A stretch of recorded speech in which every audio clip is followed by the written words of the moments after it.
आज तक किसी से प्रेम मोहब्बत हम नहीं किए। अच्छा हम प्रेम मोहब्बत किए तो अपने घर परिवार से, माँ बाप से किए। अच्छा शादी नहीं हुआ है। देखो हम लोग का संदेह है, हम लोग हिंदू राष्ट्र घोषित कर रहे हैं, हिंदू राष्ट्र बना रहे हैं। अच्छा अच्छा अच्छा। दोस्तों नमस्कार। इस समय जो अयोध्या में जो पावन कार्यक्रम चल रहा है श्री रामचंद्र जी की भूमि पर, यहाँ पर लोग जगह जगह से आ रहे हैं, लेकिन हम आपको एक बहुत ही अलग तरीके के, बहुत ही अलग सवारी से आ रहे हैं। देखिए इसमें लिखा हुआ जय श्री राम साइकिल यात्रा, श्रीमान बलराम वर्मा, मोबाइल नंबर रंजनगांव, पूना से उज्जैन, प्रयागराज, कुंभ, अयोध्या, रामनगरी। जहाँ पर भैया साइकिल से बच्चे स्कूल नहीं जाते हैं, बाइक मांगते हैं, लेकिन ये श्रद्धा भाव का एक प्रतीक है कि साइकिल से जो है कितनी दूर से अयोध्या आए हुए हैं। भैया कहाँ से आप आए हैं? जय श्री राम। मेरा नाम बलराम वर्मा, मैं पुणे महाराष्ट्र रांजनगांव से निकला हुआ हूँ। मैं 20 नवंबर को निकला था और हमको उधर से अब 20 तारीख को 2 महीना हो जाएगा। अच्छा अच्छा, 2 महीने से निकले घर से? हाँ, 20 नवंबर को हम निकले थे, तो वहाँ से निकले हैं हम ओमकालेश्वर होते, सिडली होते, महाकाल होते, उसके बाद आ गए हम बागेश्वर धाम, अच्छा अच्छा। जटाशंकर, भीमकुंड, पन्ना में आ गए द्वारिकाधीश। तो 2 महीने साइकिल ऐसे ही अपना चलाते हैं, तो अपना जैसे सोने का, भोजन का कैसे व्यवस्था करते हैं? बिस्तर सब ठंडी का व्यवस्था लिए हैं, हाँ हाँ। और जहाँ रुकते हैं भोजन व्यवस्था हो जाती है। तो जैसे पैसा लगाना पड़ता है या ये लोग प्रेम में खिला देते हैं? नहीं, प्रेम है, राम का नाम जपने में प्रेम है। अच्छा अच्छा अच्छा। तो आप लोग समझ सकते हैं जो भारत देश है, कहीं न कहीं से इतने यहाँ पे महान लोग हैं कि अगर आप इस तरीके से चल देंगे तो आप भूखे नहीं मरेंगे। तो भैया 2 महीने से आप निकले हैं, तो आपका ये साइकिल कहीं रास्ते वास्ते में कभी पंचर उंचर हो जाता तो कैसे बनवाते हैं? नहीं, देखो 1-2 बार पंचर हुआ था। अच्छा बागेश्वर धाम में। अच्छा, बागेश्वर धाम में हाँ, पंचर तो हुआ था। पंचर हुआ था, तो वहीं बगल में ही एक जन बना दिए सज्जन। अच्छा अच्छा, वो भी पैसा नहीं लिए? नहीं, उनका बच्चा खोला था ना, तो मैंने उनको खुशी से दे दिया। अब अपने से छोटा बच्चा काम कर रहा है तो उसकी इज्जत, उसका मान सम्मान बढ़ाना चाहिए। हाँ हाँ, बिल्कुल बिल्कुल। तो हमने उसको दे दिए। अच्छा अच्छा अच्छा। भजन करो भरी जवानी में, बुढ़ापा किसने देखा है। तो कहीं कहीं से आप लोग जानते हैं, कुछ लोग कहते हैं भैया बुढ़ाई में भजन करा।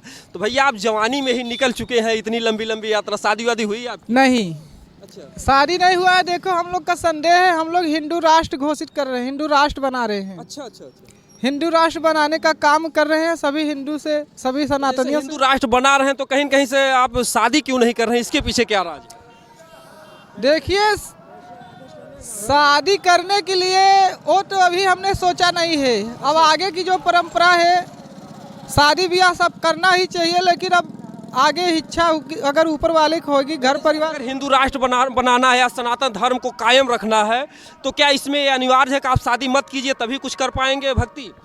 नहीं, देखो अगर शादी ब्याह भी सब गिरस्त है, वो भी सब सही है, लेकिन जब कुछ कामयाब होना है, जब देश के लिए लड़ाई लड़ना है, तो देश के लिए लड़ाई लड़ना है तो अपने आप में पहले शक्ति बनाओ, फिर आगे भी। जब आप ब्रह्मचारी हो जाएंगे तो आगे बच्चे नहीं होंगे, तो फिर आगे का लड़ाई कौन लड़ेगा? नहीं, तो सब थोड़ी नहीं हो जा रहे हैं। अच्छा अच्छा। बहुत से हैं सब शादीशुदा। अभी भारत में तो इतने बच्चे हैं कि अभी कहीं छोड़ दे। अभी जो बेरोजगार, अभी बिना वैसे भजन करने वाले साधु संत हैं, बहुत से ज़्यादा हैं। मतलब देश अपने भारत में से दूसरे देश में लड़ने के लिए बहुत पर्याप्त है। आपने निर्णय क्यों लिया? क्यों उनकी कहीं कहीं कहते हैं काम क्रोध मद लोभ। पूजा पाठ में सबसे बड़ा जो बाधा है काम है, तो कहीं कहीं से जो मतलब स्त्री को माया का रूप जो है धारण, मतलब कि बताया जाता है कि आत्मा को ठगने के लिए आई हैं। तो जैसे आपने इतना बड़ा कदम कैसे उठाया, वो भी आज के युग में जहाँ पर बच्चे बच्चियाँ 10-12 साल में प्यार मोहब्बत करने लग रहे हैं, भाग जा रहे हैं?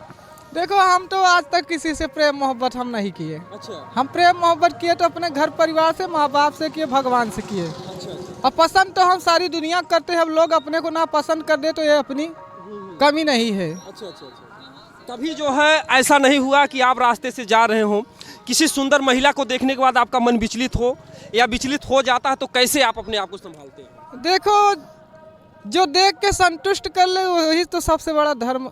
दूसरे का धन देख के संतुष्ट कर ले, यानी कि मतलब कि कुछ देखने के बाद ही वो चीज़ें मतलब कि आनंद मिल जाता है थोड़ा बहुत। देखिए, दूसरे का धन देखने से आदमी को देखने वाली चीज है। अगर रास्ते में आ जा रहे हैं देख लिया तो उससे कुछ फर्क नहीं होता है। उससे कोई पाप नहीं है। जब तक आदमी पाप करता नहीं है तब तक पाप उसके ऊपर लगता नहीं है। जैसे कुछ लोग कहते हैं कि दृष्टि भोग करना भी मतलब कि कहीं कहीं से पाप है, यानी स्त्रियों को बुरे नज़र से देखना पाप है। क्या आप तो कह रहे हैं कि जब तक कुछ करेंगे नहीं तब तक? देखो औरत, देखो नारी सम्मान वो माँ सम्मान की जैसी होती है। अब उनको तो इज्जत देना ही चाहिए, मान सम्मान से देखना चाहिए। जैसे अपनी बहन है ऐसे दूसरी की भी बहन माँ बेटी देखना चाहिए, ऐसे ही समझना चाहिए। आप अपने जीवन को इतना कठोर क्यों बना रहे हैं कि जो आप शादी नहीं करेंगे? क्योंकि कहीं कहीं से अगर आप इष्ट देवों को देख लीजिए, चाहे ब्रह्मा विष्णु महेश हो, सबके पास जो पत्नियां थीं। अगर कोई कथा का कार्यक्रम होता तो पंडित जी कहते हैं कि बगैर जोड़ा के कथा नहीं प्रभु जो है स्वीकार करेंगे। तो आप अपने जीवन को कैसे इतना कठिन बना रहे हैं? अब देखो हम तो अपना सब कुछ अभी राम के साथ, राम के ऊपर ही सब छोड़ दिए हैं, निर्भय कर दिए हैं। अब वही जैसा रास्ता दिखाएंगे, अब उन्होंने धरती पे भेजा है तो वही काम बताएंगे अब मुझे किस काम के लिए लगना है। यानी कि आपको कोई अंदर से संदेश जो है मतलब कि प्रभु की कृपा से होगा, कोई संदेश मिलेगा तभी आप शादी करेंगे? वो तो राम जी ही जो इशारा करेंगे तभी मैं समझूंगा, अन्यथा नहीं। शादी ब्याह के लिए मेरे घर परिवार ने बोले लेकिन हम नहीं किए। अच्छा, घर परिवार वाले दबाव डालते हैं कि आप शादी विवाह कीजिए? हाँ, लेकिन हमने नहीं बोले। शादी ब्याह तो बोले कि करना है तो कर लो, शादी ब्याह तो कभी भी कर सकते हैं, लेकिन हम नहीं करना चाहते हैं शादी ब्याह। अब आगे क्या होगा वो तो राम जी ही जाने। आप जो मतलब इतनी बड़ी यात्रा कर रहे हैं, कहीं कहीं से कहते हैं कि कलयुग में संतन सुख कीन्हा, घर बैठे दर्शन प्रभु दीन्हा। तो आप घर बैठे भी तो प्रभु का भजन कर सकते हैं। आप इतनी कठिन तपस्या क्यों इतनी ठंडी में कर रहे हैं? देखो घर पे बैठ के भी भजन हो सकता है, कहीं भी रह सकते हो भजन हो सकता है। जी। लेकिन हमारी एक साल पहले हमने प्रण किया था कि जब हम राम मंदिर का बनेगा तो वहाँ उद्घाटन में साइकिल यात्रा करेंगे। अच्छा, एक साल पहले ही आपका संकल्प? हाँ, एक साल पहले ही सोचे थे और राम लला का दर्शन करेंगे, वहाँ प्राण प्रतिष्ठा में शामिल होंगे। आपको ये भरोसा था कि मंदिर बन जाए, क्योंकि ये 500 वर्षों से संघर्ष चल रहा था इसके लिए, तो इसमें आपको ये भरोसा था कि राम मंदिर यहाँ पे निश्चित बनेगा? देखो जब सरकार ने मुद्दा डाल दिया कोर्ट में तो बहुत से सरकारों ने वहाँ पे, क्योंकि ये आज का बात नहीं है। ये जो परंपरा लड़ाई है आज से नहीं चल रहा था, बहुत दिनों से चल रहा था। बहुत से सरकारें आई गई, पार्टियां बदलती रही, लेकिन किसी ने रामलला का मंदिर का उद्घाटन नहीं किया। उस समय भी साधु संत थे, आज भी साधु संत हैं। बस बात यह है कि आज जो गवर्नमेंट का पावर है, जो गवर्नमेंट के बिना कुछ भी तो काम होता नहीं है। कहीं भी आप कुछ भी काम करोगे तो गवर्नमेंट कानून व्यवस्थित से करोगे तो अच्छा रहेगा। तो इसमें गवर्नमेंट का बहुत बड़ा सहयोग है। और बाकी साधु संतों सभी का राम लला के लिए तो सब ने अपना कुछ ना कुछ सम्मित किए हैं राम जी के लिए।